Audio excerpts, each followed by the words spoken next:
Hello, everyone, and welcome to our module on evidence-based medicine. Evidence-based medicine is a very popular term these days when taking care of patients, and it's likely that one or two questions about this will come up on your Step 1 exam. These questions are very easy points if you just know a couple of simple concepts, and I'll go over those in this video. So evidence-based medicine refers to the practice of caring for patients while using the best available research from the medical literature.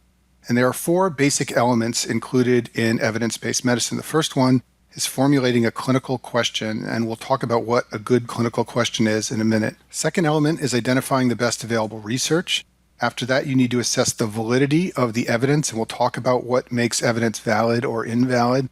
And then finally, you need to apply the evidence in practice for your patients. So the first element of evidence-based medicine is the formulation of good clinical questions. So let's talk about what good clinical questions are. First of all, they should be focused. You should be very clear on the disease and the intervention you are trying to evaluate with the literature. And then second, they should be answerable from the research literature. To achieve these two goals, most people use what's known as the PICO model for formulating clinical questions. And the PICO model refers to what is the patient population, what is the intervention being considered, what is the comparison intervention group or comparison population, and what outcomes are important. So for example, you need to know whether you're talking about men or women or elderly or young patients. That's the patient population. You need to be very specific about the intervention you're considering. Is it a specific drug, a specific type of surgery? You also need to be clear on what the comparison is. So if you're looking for evidence that a drug works, you need to know in comparison to what? In comparison to a placebo, in comparison to another drug, that's the comparison group. And then finally, you have to clearly define the outcomes. Are you looking for whether a drug has an impact on mortality or whether it has an impact on quality of life? Those are very different outcomes, and you need to define that in order to formulate a good clinical question. So just to make this very clear, here's an example of a bad clinical question. Do ACE inhibitors work for hypertension? This is a vague question. There's no population defined. Are we talking about men or women? Are we talking about elderly patients, younger patients? And there's no specific outcome. It just says, does it work for hypertension? What are you talking about? Are you talking about reducing blood pressure? Are you talking about preventing strokes? We need to define the outcome to make a good clinical question. So here's an example of a good clinical question. Among obese adult women with hypertension, is lisinopril more effective than hydrochlorothiazide for prevention of heart disease? This is the type of question that you can go to the literature and potentially answer by finding research studies. Note that it meets all the requirements of the PICO model. There is a population that's clearly defined, obese adult women. There is an intervention that's clearly defined, lisinopril. We're not just saying ACE inhibitors in general, we're naming a specific ACE inhibitor. There's a comparison intervention, that's hydrochlorothiazide. And then finally, we have an outcome, and that is the incidence of heart disease. The O in the PICO model is for outcomes. So let's talk about some of the different kinds of outcomes that studies in the medical literature will use. Some studies use what are known as hard outcomes. These are called hard because they are easily definable and measurable outcomes. These are also things that are very important to patients. So some examples of a hard outcome would be if a study evaluated the rate of death among patients taking a drug like lisinopril, or the rate of stroke or myocardial infarction or amputation. These are hard outcomes, they're easy to quantify, and they're important in patient care. Soft outcomes, in contrast, are harder to define and measure. These are things like quality of life or improved self-esteem. They may be important to patients, but it's less clear what an improvement in quality of life means, whereas it's very clear what a reduction in the death rate means. Some studies will use what's known as a surrogate outcome. A surrogate outcome is not a hard outcome, but it is predictive of a hard outcome. For example, troponin elevation in and of itself is not bad. However, troponin elevation is a consequence of myocardial infarction, and therefore it's associated with things like death and heart failure that are consequences of myocardial infarction. In the same way of thinking, hemoglobin A1C levels could be a surrogate outcome. A hemoglobin A1C level in and of itself is not bad, but higher levels are associated with more complications from diabetes. Therefore, hemoglobin A1C level could be a surrogate outcome for a study of an impact of a medication on diabetic complications. Okay, so let's talk about why someone would use a surrogate outcome. What are the advantages? Well, the main advantage is that surrogate outcomes are usually more frequent than hard outcomes. This makes them easier and cheaper to obtain. To understand this, imagine a study that enrolled 100 patients and the outcome was mortality. It would take years and years and years for enough deaths to occur to find a significant difference between two groups on two interventions. However, if your outcome is a 10% increase in hemoglobin A1C, you may have that occur in many patients in the time span of just 1 year. This means it's easier to find a significant difference between groups, and it's also cheaper because you don't have to monitor those patients for as long. The disadvantages are that surrogate outcomes sometimes lead to erroneous findings. Just because hemoglobin A1C levels rise or troponin levels rise, it doesn't necessarily mean one of those hard outcomes is going to occur. So sometimes in medicine, we believe that a certain intervention works based on surrogate outcomes, and then a study comes out using hard outcomes and proves that it's not correct. Some studies use what's known as a composite outcome. Composite outcomes are a pool of multiple outcomes, and this is done to increase statistical power. I'll explain what this means in a minute. So this is very popular in cardiology. Many trials of cardiology drugs or angioplasty and surgical interventions use an outcome that is a total of all the deaths, myocardial infarctions, and hospitalizations that occurred in each arm of the study. This increases the statistical power and makes it easier to determine a difference. Let's imagine that we have a study with two arms, each with 100 patients. And let's imagine we follow those patients for 1 year after an intervention. Maybe this group gets a new drug and this group gets a placebo. Well, if our primary outcome were a hard outcome like death, there might be only 1 death in this group and only 2 deaths in this group, and that difference would not be statistically significant.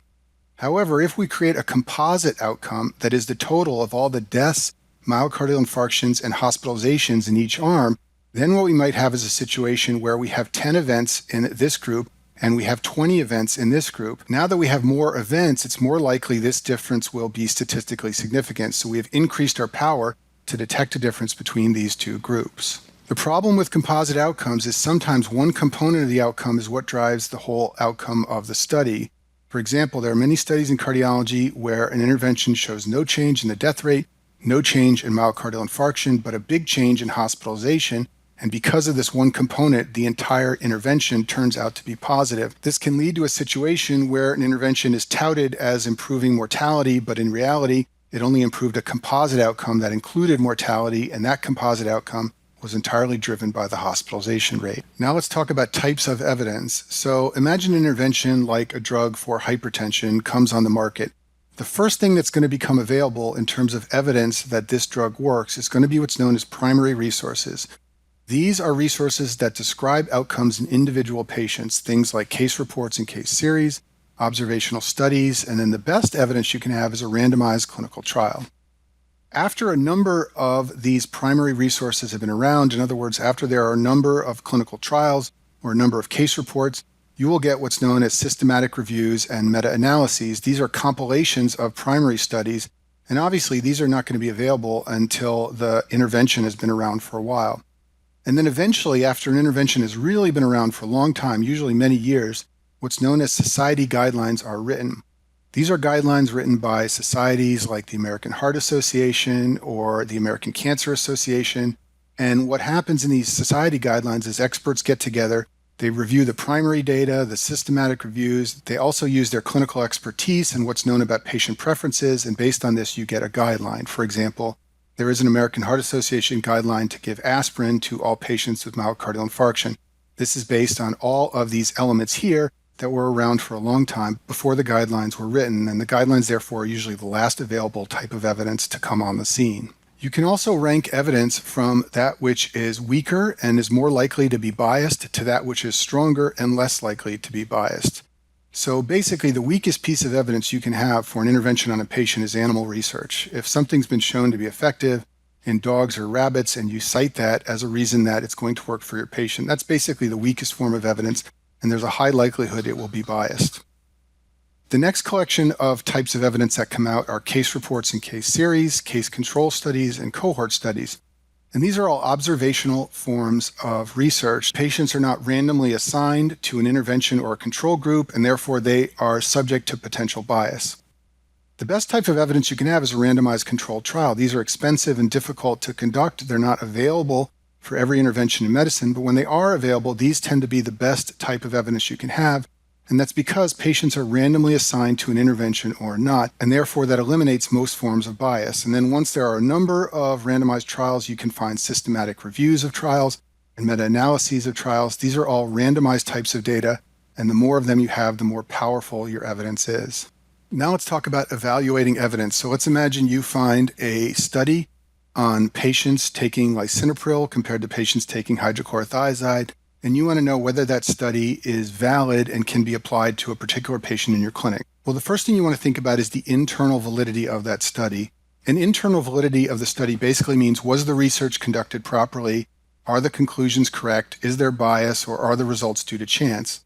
So what you're going to do here is you're going to look at the results of the study and say, were those data collected properly? Were the correct conclusions drawn? Is there any possibility that the people who conducted the study made a mistake when assessing the outcomes? These are all things about the internal validity of a study. Basically, is that study properly conducted or not? The second thing you want to look at is the external validity of a study. So this has nothing to do with how the study was conducted, but it has to do with whether or not the research applies to patients not in the study, like maybe the patient in your clinic. So you want to ask questions like, are the study patients similar to real-world patients? Is this intervention similar to real-world interventions? And does this study apply to the patient in my clinical question?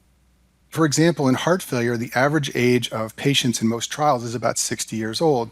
In actual practice, the average age of patients with heart failure is about 80 years old.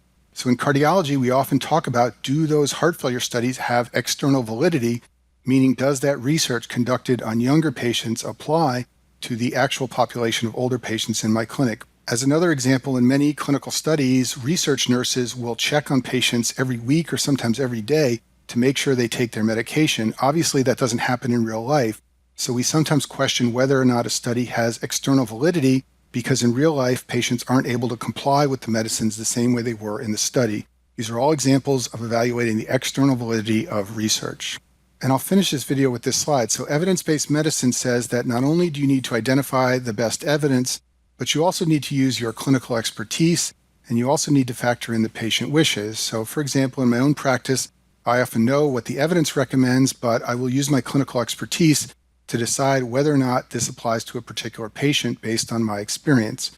In addition, sometimes the evidence will say that a certain thing works, but we will discuss this, myself and my patients, and determine that based on their wishes, they don't want to have that particular intervention. So this is another way of factoring in patient wishes, just like we factor in clinical expertise. And so these three elements together are combined into what's known as evidence-based medicine. And that concludes our video on evidence-based medicine.